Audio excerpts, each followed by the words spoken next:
to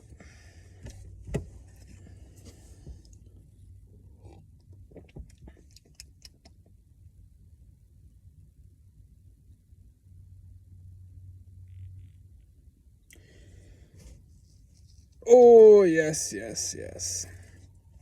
Not being infected by technology.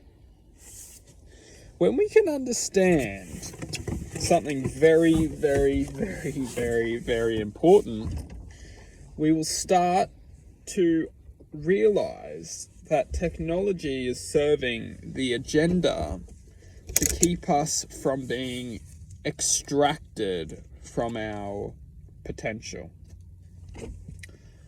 To keep us from being extracted from our potential. Why would we be being extracted by our potential? If we can start to realize that our potential is essentially the true self. When we can start to realize that our potential is essentially the true self, and by activating to the true self, we are essentially achieving our potential.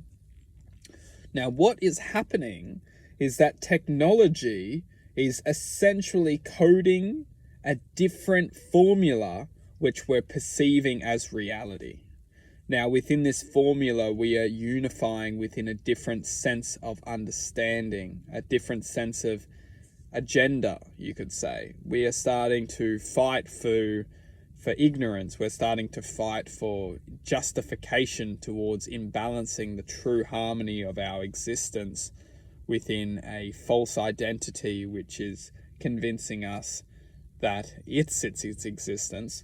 How it works, and just to go a little bit back, is that as humanity has been produced to this present moment, we've been slowly lured away from our true identity, and we're starting to develop into the belief of our false identity.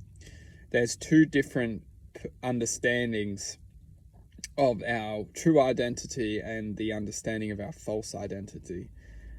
To put it in quite simple terms, when we're listening to our minds of who we think we are, we're often being encouraged to develop within the false identity.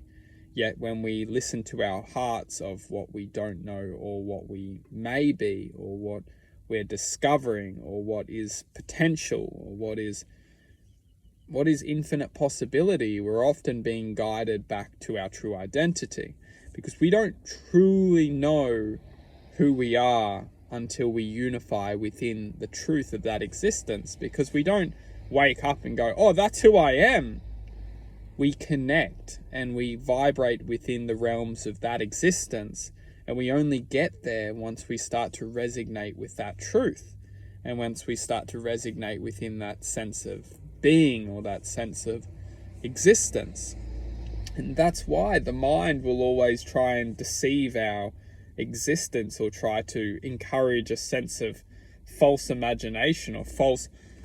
There's no such thing as false imagination, because we're all imagining. But that's the game, is that the mind convinces a point of attention to be true when it's potentially not.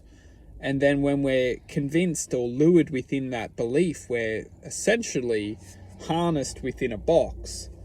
And as long as we stay in the box, we become irrevertibly untouchable to our true self, because anytime the true self wants to try and connect to that essence of itself within the box walls illuminate with ignorance and say, don't let that thought in, that thought's wrong.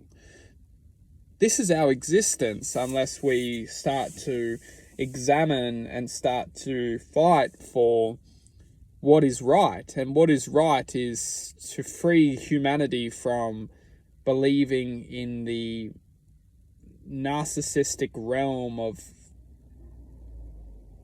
coerted consciousness.